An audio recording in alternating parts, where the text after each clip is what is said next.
Hello students, today we are going to study law of chemical equilibrium, equilibrium constant and heterogeneous and homogeneous equilibrium. Okay. So first start with the law of chemical equilibrium. Okay, whenever we are writing a reaction of equilibrium, okay, we write what in a reverse sign. Okay, A plus B is equal to C plus D. But here we have written small a and big A. These small letters, alphabets, these represent the stoichiometric coefficients. Okay, so what is this equilibrium constant or chemical equilibrium? Okay, it is represented by letter K, C. Okay, here what is that? It is the product of the summation of the what? The products formed, okay, to the power raised to the coefficients, okay, the stoichiometric coefficients upon or divided by what? The product of the reactants, the A to the power what? The stoichiometric coefficient, B to the power its stoichiometric coefficient, and this forms what? Our equilibrium constant. Okay, so now here, and this, when we are saying that this is law of chemical equilibrium also, what is the law of chemical equilibrium? The products, okay, the product formed by the products to the raised to the what? The stoichiometric coefficients upon or divided by the reactants, the product of the reactants to the power raised by its stoichiometric coefficients. Okay, so now coming to the chemical equation and this equilibrium constant, here I have taken a reaction which is being represented in three different forms. Okay, so first reaction, we are seeing the simple same reaction over here which I have taken, okay, which is representing what? The equilibrium constant, isn't it? Now if this reaction is just reversed, okay, what happened? It will form the reciprocal, so it becomes what? 1 upon Kc. Okay, and yes, if we are multiplying it with a number of moles, any number of moles, okay, and number of moles is represented by letter N, so here it will become what? Kc to the power N. Okay, so here we are going to study now what? Homogeneous equilibrium. When we are saying homogeneous, it means the reactant as well as the products are in same phase. Okay, for example, I have taken here N2 plus H2 giving what? NH3. All these N2, H2, NH3 are in gaseous form. Okay, here I have taken iron ions, okay, and here sulfur cyanide ions, and it is giving what? Iron sulfocyanide. Okay, so here all are in what? The aqueous form, it means in the liquid form. Okay, but when we are talking about this gaseous form, one thing we notice that yes, the concentrations are there, but if the gases are there, pressure will also be there, isn't it? So now we are going to study the relation between this Kp and Kc.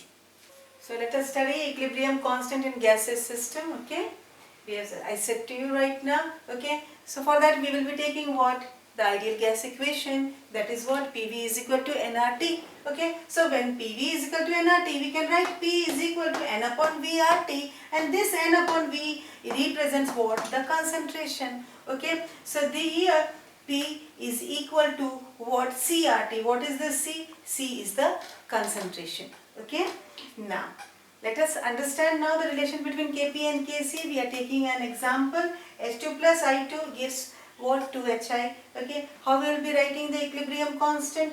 Kc is equal to what? Hi, the product upon raised to the power of what? The stoichiometric coefficient. Okay, upon the reactant H2 and I2, the product of the reactants. Okay, and here naturally now we are seeing here what? In terms of pressure, because it is in the gaseous system. So Kc is equal to what? Here we will be adding what? Pressure over here.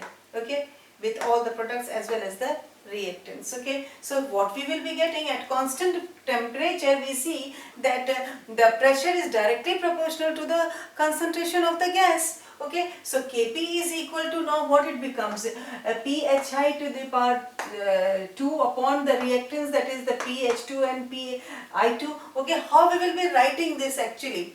Here we have seen what? P is equal to CRT, isn't it? So here we will be writing what? Hi is what? The concentration, it is representing Hi to the power 2, isn't it? Of the product, and here in the denominator side H2 and I2 is representing, isn't it? The reaction concentration, okay? And here what is this? RT, so we will be adding RT everywhere, okay? Here also RT, here also RT. What happens? This RT square it becomes, so here also 2RT, it will be cancelled, okay? So now what we are getting, the result at last, that is Hi square upon what? H2 and sum of what? H2 and I2, and that is only the equilibrium constant which we have got. So here what it becomes, Kp is equal to Kc. But yes, when Kp is not equal to Kc, okay, then what will happen? So how we will be representing them? So here Kp is equal to what? Again we are coming to that only. We are taking here the reaction of what? A plus B is equal to what? C plus D. Okay. So here you are seeing what? We have taken the product side, okay, and on the numerator, and the denominator we have taken the reactant side, okay. So here what happens here? This, we are taking out the sum, okay. How we will be taking out the sum? We will be removing this p, no need, because everywhere it is present. Now here you are seeing to the power c, d to the power d, and yes, of course, here we are breaking this rt is equal to what? We will be here, it will be what? C plus d, isn't it, to the power. And here in the denominator side the reactants will be there, okay, and here it will be what? A plus b, isn't it?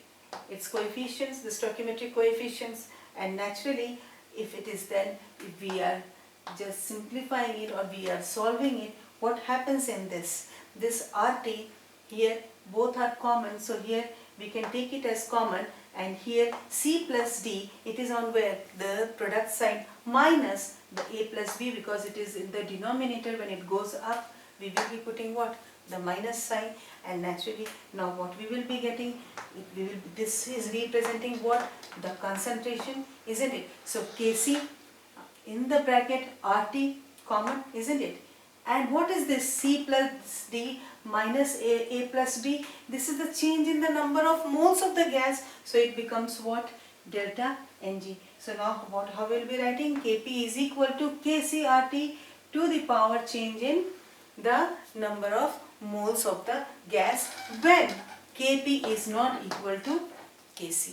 So we have studied homogeneous equilibrium, in which we have seen that all the reactants and the products are in same phase, isn't it? Now we are studying what? Heterogeneous equilibrium. Naturally, if it is hetero, means different, okay. So here the reactants and products, they will be in the different phases. Like we take the example of water in the liquid form and water in the gaseous form, okay. Both phases are different. So what? Heterogeneous equilibrium. Next example, I have taken nickel plus what? Carbon monoxide, okay. We are getting what? NiCO4 in the gaseous form, okay. So now if we want to take out the equilibrium constant of this reaction, okay, we will be writing the product, okay, in the numerator, and in the denominator we will be writing the reactants, you know that, isn't it? So I have written that the product and upon what? The reactant. And here you are seeing that here nickel comes in the denominator side in the reactant, because it is in the reactant side. Okay, so what happened? It is in the solid state. Whenever anything is present in the solid state, we take it as 1. So we can omit this, we no need to take that. So now the equilibrium constant becomes what? Here NiCO4 upon what? CO. Okay. So hope you might have understood, students. Good day. Take care.